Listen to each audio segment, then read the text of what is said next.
Módulo 58 de Física, pessoal. Vamos começar aqui, matéria nova. Na verdade, são os módulos 58 a 60. E nessa sequência de módulos, na verdade, são três módulos, a gente vai falar sobre a força de atrito e a sua aplicação em sistemas de força. Agora a gente vai incrementar as aplicações das leis de Newton com mais uma força especial. Até então, vocês conhecem como forças especiais o peso, principalmente, né, que é massa vezes gravidade, a reação normal da superfície, que é quando a superfície recebe o peso do corpo e devolve essa força nesse corpo, por exemplo, se opondo ao peso. Essa força normal vai ser essencial para a nossa aula de hoje. A gente usa a força normal para calcular o valor do atrito nos corpos. A gente já falou um pouco sobre força elástica em alguns exercícios, que depende da constante elástica do corpo deformado e da deformação que o corpo sofre. E agora a gente vai falar também de uma força muito especial, que é a força de atrito. É bom vocês saberem, por exemplo, que existem dois tipos de força de atrito, assim, logo de cara, que é o atrito de deslizamento e o atrito de rolamento. Vocês no ensino médio estudam o atrito de deslizamento. Esse atrito aparece quando existe um movimento relativo entre duas superfícies, no sentido de uma escorregar, né, deslizar sobre a outra. Aparece atrito quando você esfrega a mão uma na outra, aparece atrito quando você, por exemplo, risca um palito de fósforo naquela superfície áspera da caixinha de fósforo, né? A energia que o atrito retira do movimento transforma em calor e faz acender a pólvora. Existe atrito em muitas situações do nosso dia a dia e, como a gente vai ver daqui a pouco, estabelecer a relação do atrito com o movimento é importante. O atrito é sempre oposto ao movimento de deslizamento ou à tendência desses corpos se movimentarem. Não necessariamente vai aparecer atrito só em corpos que estão em movimento, a gente vai ver isso também. Mas eu repito, o atrito sempre se opõe à tendência do movimento. E por conta dessa oposição que o atrito tem, normalmente ele é visto como uma força que é ruim para os nossos afazeres, né? Por exemplo, o atrito do carro com o ar e o atrito das peças do carro, entre elas, realmente gasta bastante, uma boa parte do combustível que um carro consome para vencer o atrito. No geral, se não tivesse atrito, um carro gastaria 40% a menos do que já gasta em combustível, ou seja, 40% do combustível que nós consumimos nos automóveis, eles são só para vencer a força de atrito. Só que a gente não pode ficar nessa de achar que o atrito sempre é uma coisa ruim, porque a falta de atrito é pior ainda, né? Dependendo da situação, às vezes você não quer que os corpos se movem, às vezes você não quer o escorregamento entre os corpos. Aí o atrito vai atuar como uma força a seu favor, né? No seu caso, por exemplo, quando você caminha, para existir a ação de andar, você tem que firmar o pé no chão e empurrar o chão para trás, para o chão te empurrar para frente, que é uma questão de ação e reação. Você faz a força no chão, o chão devolve essa força em você. Então, no caso, é por causa da força de atrito que você consegue apoiar o pé no chão para empurrar o chão e receber essa força que o chão devolve. Se não fosse pelo atrito, quando você apoia o pé no chão e empurra o chão para trás, a tendência do teu pé é continuar para trás e aí você escorrega. Por exemplo, quando o chão está molhado ou numa superfície mais lisa, como o gelo, por exemplo, se você fizer essa força para trás para empurrar o chão com a intenção de andar, você acaba não tendo o apoio suficiente por conta da falta de atrito, ok? Quando um carro, por exemplo, fica atolado, é justamente por conta da falta da força de atrito, porque os carros precisam da roda motriz. A roda motriz é aquela roda que o motor realmente faz girar. Se o carro tem tração nas quatro rodas, as quatro rodas giram. Normalmente, um carro tem tração na roda dianteira, mas, enfim, aquela roda que gira, ela precisa, a exemplo dos pés, tocar o chão, apoiar o chão, empurrar o chão para trás e o chão devolve essa força na roda.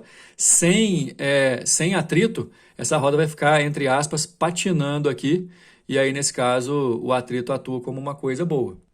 Quando um carro faz uma curva na horizontal, a força de atrito aplicada pelo chão que vai proporcionar a ele a aceleração centrípeta capaz de alterar a direção de sua velocidade. Ou seja, sem atrito, a gente não consegue fazer curva, o carro sai em linha reta pela tangente. Acontecem muitos acidentes quando o atrito entre os pneus e o asfalto da estrada diminui por conta de sujeira, de chuva, de óleo derramado, né? O atrito é indispensável para o nosso dia a dia. Bom, pessoal, aí em termos de conceito da força de atrito, né, é bom a gente pensar desde já que o atrito vai ser uma força que se opõe ao movimento ou à tendência dos movimentos dos corpos. O atrito que vocês estudam aqui é o atrito de deslizamento, ou seja, os corpos vão ter movimento relativo entre suas superfícies. Importantíssimo para a gente poder ter a concepção do atrito é a força normal, que é a força que as superfícies devolvem nos corpos. Né? Se você tem uma região sem atrito, existe força normal, porém não existe força de atrito. Em regiões com atrito, a força normal que vai gerar o atrito. Anotem aí, a força normal gera o atrito. Basicamente falando, essa força normal vai depender do peso do corpo, na maioria das vezes, mas também pode ser alterada por conta de você aumentar ou diminuir o contato entre os corpos. E por falar em contato, essa força de atrito, que por essência é uma força de contato entre os corpos, não existe atrito se não houver contato, ela depende muito de como que vai ser esse contato, né? Como que são as superfícies. São superfícies lisas, superfícies rugosas. Então, nesse caso, o estado de aspereza ou rugosidade entre os sólidos em contato permite o desenvolvimento de forças tangenciais à região de contato entre eles. Essas forças tangenciais são as forças de atrito. No caso, existe uma hipótese atômica que tenta explicar como se as partículas que tivessem nas extremidades da superfície dos corpos em contato momentaneamente fizessem ligações entre os seus átomos e assim uma soldagem, entre aspas, como se fosse uma colagem, entre aspas, entre essas moléculas, gerando ali uma força externa para poder segurar os corpos que estão deslizando. E aí, de acordo com o que a gente leu aí anteriormente, quanto mais rugosa, quanto mais áspera, quanto mais defeituosa for a superfície, maior vai ser o atrito entre as superfícies em contato. Existe atrito, como eu disse lá no começo do vídeo, de rolamento e de deslizamento. Nós vamos estudar, ou estamos estudando, né, o atrito de deslizamento. O atrito de deslizamento ele pode ser classificado de dois modos, mas independente da situação, sempre o sentido da força de atrito entre dois corpos vai se opor ao deslizamento. Mesmo que o corpo esteja parado, ou mesmo que ele esteja em movimento, existe atrito entre as superfícies, a não ser que você vai fazer um exercício e peça para dispensar a força de atrito ou ignorar a força de atrito. Você vai considerar que o atrito sempre vai se opor, não necessariamente à força, igual está aqui nesse desenho, mas sim ao movimento dos corpos. Você tem que analisar o vetor velocidade.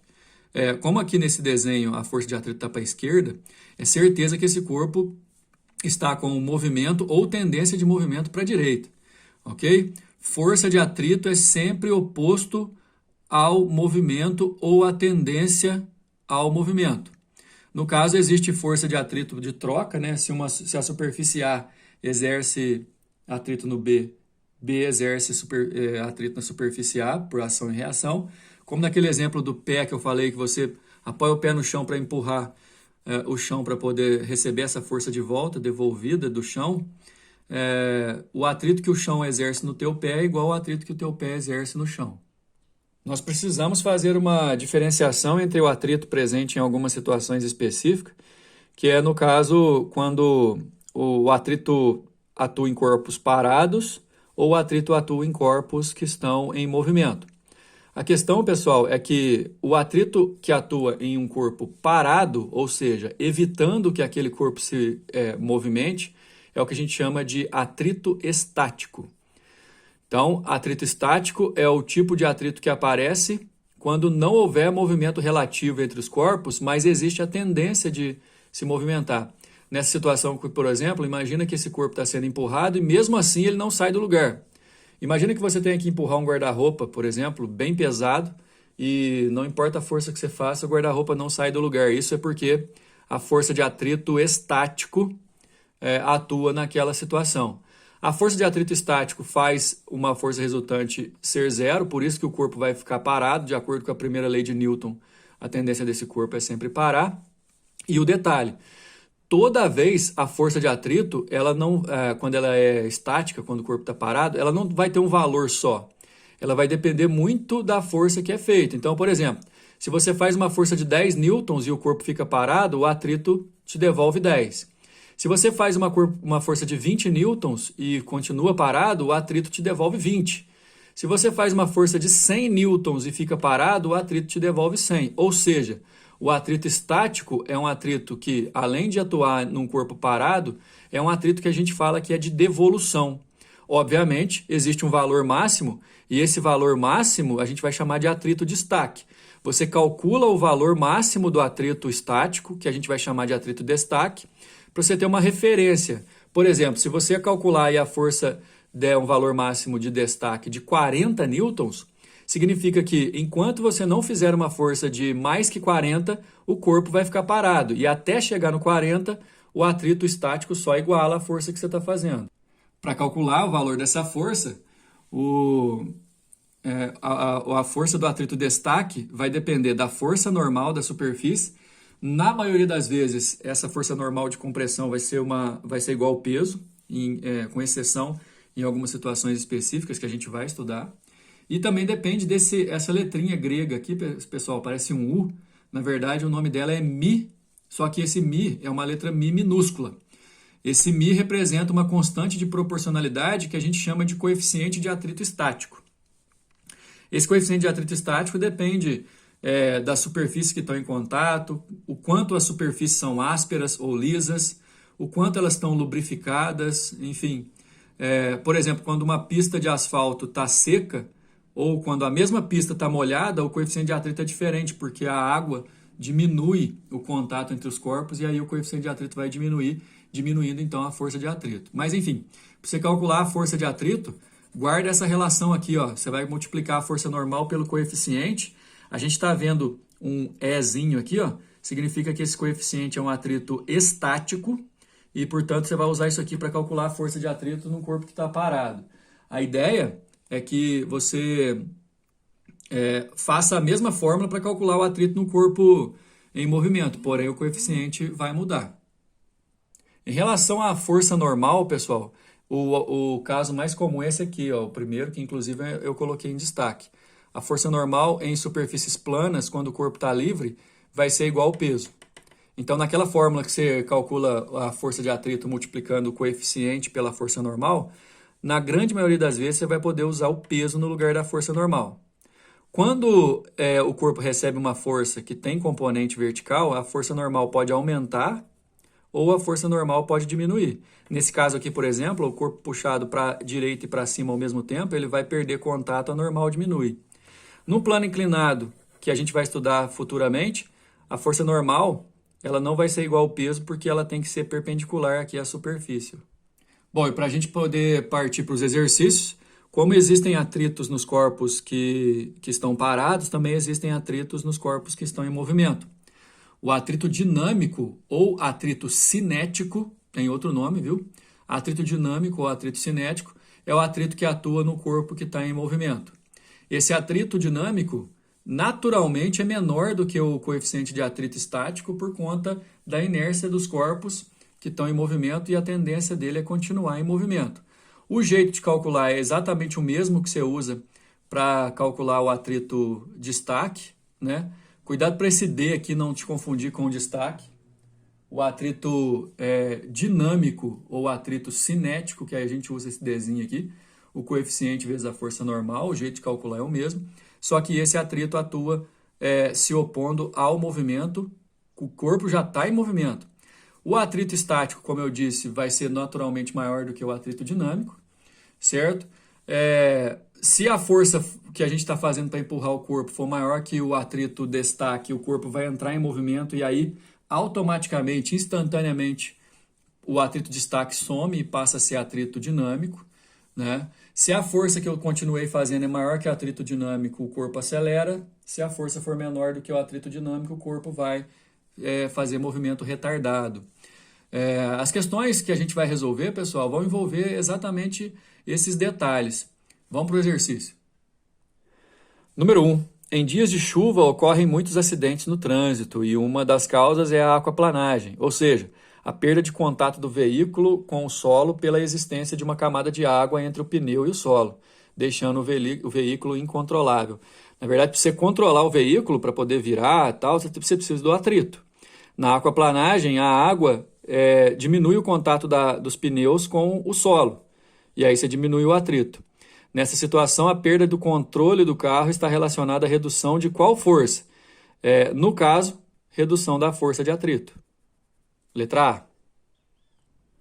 Número 2. Um objeto de peso 20 newtons está em repouso em um plano horizontal quando recebe a ação de uma força motriz de intensidade F. Aí eu queria que vocês completassem no próprio desenho que não tem só essa força atuando nesse corpo. Por enquanto, como a gente não sabe se vai ter atrito ou não, mas na verdade vai ter, né?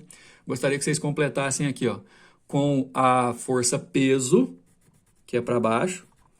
Nesse caso, que o corpo está numa superfície horizontal e não está recebendo força nem componente nenhuma na vertical, vai ter uma força normal aqui, ó. E essa força normal, nesse caso, é igual ao peso. Como eu disse, esse vai ser o caso mais comum para nós. Os coeficientes de atrito estático e dinâmico entre o objeto e o plano horizontal valem respectivamente 0,60 e 0,50. Então tem atrito. Adote gravidade igual a 10. Para adotar a gravidade igual a 10, eu vou até escrever aqui na frente, ó, que a massa do corpo então é 2 kg. Se o peso dele é 20 newtons, a massa dele é 2 kg. Na letra A, calcule as intensidades da força de atrito destaque e da força de atrito dinâmica. Para você calcular atrito destaque e atrito dinâmico, é a mesma fórmula. Para calcular a força de atrito destaque, você vai multiplicar o coeficiente estático vezes a força normal. Para o dinâmico, você vai calcular multiplicando o atrito dinâmico pela força normal. O exercício te deu o atrito estático, 0,60, está aqui no enunciado. 20 newtons é o peso, mas nesse caso a normal vale 20 newtons também. 12 newtons. Força de atrito dinâmico, o coeficiente é 0,5, a normal é 20, 10 newtons. O que a gente acabou achando com esses dois valores aqui, pessoal? Importantíssimo. Ó. Se esse corpo está parado, a força de atrito máxima que ele suporta sem movimentar é 12 newtons. Então, se você não fizer uma força maior que 12, o atrito só vai devolver a força que você está devolvendo, que você está fazendo, melhor dizendo, e não vai sair do lugar. Agora, se você fizer uma força maior que 12, aí ele vai sair do lugar, automaticamente o atrito passa a ser dinâmico, e aí você vai poder calcular a aceleração, que é o que está pedindo a letra B aqui. Ó. Preencha a tabela a seguir com os valores de intensidade da força de atrito que o bloco recebe do plano horizontal e do módulo da aceleração adquirida pelo bloco. Está completa aqui a tabela, vocês têm que completar aí também no caderno de vocês, mas é o seguinte, ó. Então, nesse caso, quando a força F vale 10, se o corpo está parado, ele com menos, ou com 12 ou menos, ele não anda. Então, se ele recebe uma força de 10 newtons tentando fazer ele movimentar, como o máximo é 12, ele não vai andar, só que o atrito devolve exatamente a força que o corpo está recebendo. Faz 10, devolve 10, não anda, a aceleração é 0. Faz 12, 12 é o máximo. Continua não andando, devolve 12, a aceleração é 0. Aí, se fizer 20, aí é que tá. O 12 era o máximo que ele suportava. Com 20, ele passa a se movimentar. Se ele passa a se movimentar, o atrito é estático, 10. Ó. Certo? Aí você vai fazer força resultante é igual a força para a direita menos o atrito para a esquerda. Inclusive, vamos colocar aqui, ó. Se a tendência do corpo é se mover para a direita, vai aparecer um atrito para a esquerda. Então, você vai fazer F menos força de atrito igual a massa vezes aceleração, segundo a lei de Newton. Nesse caso, a força vale 20 e o atrito devolvido é 10. A massa é 2, que a gente já havia dito, vezes a aceleração. Então, aqui vai dar 10 igual a 2, a aceleração é 5. E aí, a gente completou o exercício número 2. 3. A figura mostra um operário empurrando uma caixa cuja massa é de 40 kg em um piso horizontal aplicando uma força F paralela ao solo. A caixa move em sentido indicado na figura com velocidade constante de módulo 4,10 metros por segundo em uma trajetória retilínea. Olha que importante informação, velocidade de módulo constante e retilíneo. Isso aqui, pessoal, é o movimento retilíneo uniforme. A força resultante é zero. Né? Agora, como que a força resultante pode ser zero se só está esse cara empurrando? Olha só, esse sujeito vai realizar uma força que a gente pode chamar de F. Aqui tem o peso e a força normal na caixa. Força normal e peso se anulam. Como é que pode ter uma força resultante se ele está fazendo força para a direita? Obviamente, é porque tem um atrito para cá, para a esquerda. E aí, nesse caso, normal e peso se anulam porque valem o mesmo tanto e força de atrito também vão se anular, valendo o mesmo tanto, né? Sabendo que a intensidade da força de atrito trocada entre a caixa e o piso vale 75% da força normal aplicada pelo solo na caixa, ele está dizendo o seguinte, que a força de atrito é 75% da força normal. Isso aqui, ó. Nem sempre vai ser assim, né? Mas o exercício falou. Assinale a alternativa que melhor representa a intensidade da força de contato, C, entre a caixa e o solo e a intensidade da força aplicada pelo operário.